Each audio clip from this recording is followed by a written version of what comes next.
रामसूरत राय को इस बात से उनको तलक दिया गया, मुख्यमंत्री जी को तरह क्लास लगा दिया गया कि जितने भी अंचलाधिकारी का ट्रांसफर कर दिया गया ना, वो बिल्कुल पैसे के माध्यम से किया जाता है। ये सच है, ये सच है, इसमें कहीं कोई दुराई। लेकिन सिर्फ रामसूरत राय ही नहीं, बिहार के जितने भी पोस्टिंग ट्रांसफर होते हैं, तो बिहार पुलिस के ले लीजिए, डीएसपी रैंक के अधिकारी जो सेंटिंग पोस्ट होते हैं उनको जो जिला दिया जाता है, अनुमंडल। ये तो बीजेपी कोटे के मंत्री का मामला है। जेडीयू कोटे के मंत्री है मदन सहनी, उन्होंने कहा था कि चपरासी भी हमारी नहीं सुन रहा, हम मंत्री पद से इस्तीफा दे देंगे। बाद में उन्होंने सरेंडर किया नीतीश कुमार के सामने। सरेंडर किए। देखिए, हम पहले भी बात बोल चुके हैं, बीजेपी के मंत्री को जिस प्रकार से जेडीयू के द्वारा जलील किया जाता है, यहां तक कि बीजेपी जेडीयू के बड़े नेता, चाहे आप अशोक चौधरी को उठा लीजिए या उपेंद्र कुशवाहा जी को उठा लीजिए, वो लोग बार बार बीजेपी पे आंख दिखाते रहे हैं, इसमें कहीं कोई दुराई नहीं है। जब नमस्कार, आप देख रहे हैं आदर्श समाचार और मैं हूं अभिषेक मिश्रा। पिछले कई घंटों से बिहार की सियासत में भूचाल है और इस भूचाल की वजह यह है कि अंचलाधिकारियों का ट्रांसफर हुआ था। बीजेपी कोटे के मंत्री रामसूरत राय ने अंचलाधिकारियों का ट्रांसफर किया था और इस फैसले को बदल दिया, इस फैसले को रद्द कर दिया बिहार के मुख्यमंत्री ने। और ये कहा गया, मीडिया रिपोर्ट्स के हवाले से जो जानकारी सामने आई कि इसमें गड़बड़ी थी, इसलिए मुख्यमंत्री नीतीश कुमार ने संज्ञान लेते हुए इस फैसले को बदला। इस मामले ने इतना तूल पकड़ा कि मंत्री रामसूरत राय यहां तक कह गए कि मंत्री बने रहने का कोई फायदा नहीं है अगर स्वतंत्र रूप से हम काम नहीं कर सकते। आज उन्होंने अपना मोबाइल स्विच ऑफ कर लिया, जो जानकारी सामने आई मीडिया रिपोर्ट्स में। और तारकिशोर प्रसाद जो बिहार के डिप्टी सीएम हैं, उनको मनाने पहुंचे, माने नहीं माने। लेकिन क्या इन वजहों से ये जो भूचाल है, ये जो चीजें चल रही हैं एनडीए में, जो टकराव, और टकराव तो मंत्री और मुख्यमंत्री के बीच है, तो क्या ये माना जाए कि बिहार में जेडीयू बीजेपी की दोस्ती अब अपने अंतिम दौर में है और कभी भी ये दोस्ती दरक सकती है, टूट सकती है? हमारे साथ पुरुषोत्तम हैं, बिहार की सियासत की अच्छी समझ भी रखते हैं, सवर्ण सेना के राष्ट्रीय प्रवक्ता हैं, चूंकि बिहार की राजनीति की अच्छी समझ रखते हैं पुरुषोत्तम, तो पुरुषोत्तम से बातचीत होगी। पुरुषोत्तम, ये जो पूरा घटनाक्रम है, ये प्यार भी तुम ही से, तकरार भी तुम ही से, ये बीजेपी का जो इस तरह का याराना दोस्ताना है, ये कब तक चलेगा? ये तब तक चलेगा जब तक बीजेपी के नेता अपने आप को नहीं समझेंगे कि हमको नीतीश कुमार जी बेइज्जत करते हैं जी। इनको हमेशा से बीजेपी के बड़े नेता, देखिए, हमें विधानसभा अध्यक्ष जी को बेइज्जत किया गया, भरे सदन में उंगली उठाना विधानसभा अध्यक्ष के खिलाफ, जो कि लोकतंत्र के हिसाब से भी गलत था जी।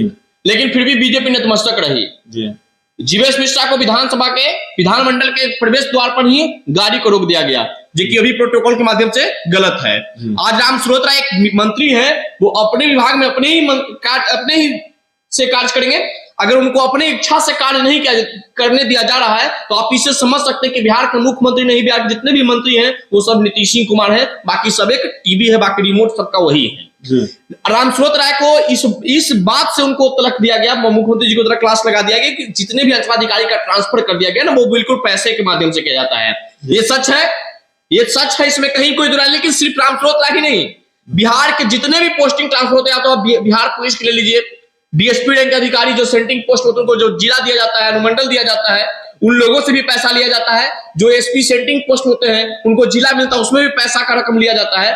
तो इसका जांच करवाए ना मुख्यमंत्री, सभी विभाग के मंत्रियों से जांच करवाए और सभी पोस्टिंग पे जांच हो, तो स्पष्ट हो जाएगा कि बिना पैसा के कोई भी पोस्टिंग नहीं होती है। सवाल ये भी है कि तो फिर ये लड़ाई, ये झगड़ा, ये जो मामले ने तूल पकड़ा है, ये कहां जाकर खत्म होता है? रामसूरत राय कह रहे हैं कि इस्तीफा देने के बाद मंत्री बने रहने से क्या फायदा है, तो इस्तीफा देंगे क्या, या फिर सरेंडर करेंगे नीतीश कुमार के सामने? देखिए, सरेंडर कर लेंगे लेकिन इस्तीफा नहीं दे सकते, क्योंकि एक मामला ये तो बीजेपी कोटे के मंत्री का मामला है। जेडीयू कोटे के मंत्री है मदन सहनी, उन्होंने कहा था कि चपरासी भी हमारी नहीं सुन रहा, हम मंत्री पद से इस्तीफा दे देंगे।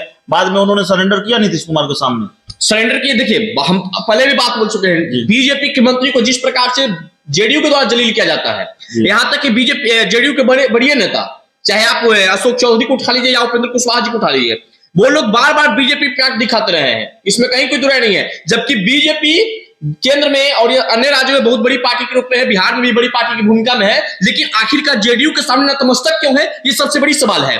जेडीयू के सामने नतमस्तक इसलिए बीजेपी है क्योंकि इनको लगता है कि हम इनके भरोसे पर ही चल सकते हैं। जिस जेडीयू के 2015 में मुख्यमंत्री का चेहरा नहीं मिला, जिस बीजेपी के पास अपना मुख्यमंत्री का चेहरा नहीं है, जिस बीजेपी के पास अपना बिहार का कोई नेतृत्व करता नहीं है, वो बीजेपी जेडीयू के सामने तो नतमस्तक होगा। तो आखिरी सवाल हमारा यही है कि क्या 2025 तक ये दोस्ती चलेगी या फिर बीच में ये दोस्ती दरकने के जो कयास लगते हैं, अंदेशा नजर आता है, वो दोस्ती दरक जाएगी? देखिए, अगर दोस्ती चलना नहीं चला वो जेडीयू तय करेगा।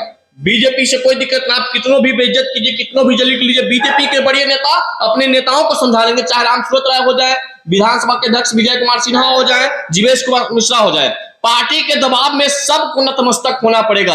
अगर बीजेपी के बड़े नेता इस बात को अगर ईगो पर ले लेंगे तो सरकार गिर सकता है, लेकिन उन लोग ईगो पर नहीं लेंगे क्योंकि उनको सरकार चलाना काम है। बीजेपी के सामने माफ कीजिएगा, जेडीयू के सामने, मुख्यमंत्री नीतीश कुमार के सामने यूं ही नतमस्तक रहेगी बीजेपी की मजबूरी है, वरना नीतीश कुमार के पास दूसरे विकल्प होते हैं, और वो क्या विकल्प होते हैं ये बताने की जरूरत नहीं है। लालू यादव और नीतीश कुमार की नजदीकियां, तेजस्वी यादव और नीतीश कुमार की नजदीकियां हाल ही में सबने देखा है। इससे पहले भी लालू यादव और नीतीश कुमार को एक होते सबने देखा है। डर बीजेपी को इसी बात का होता है। इस पूरी खबर में, इस इंटरव्यू में इतना ही। बहुत बहुत धन्यवाद।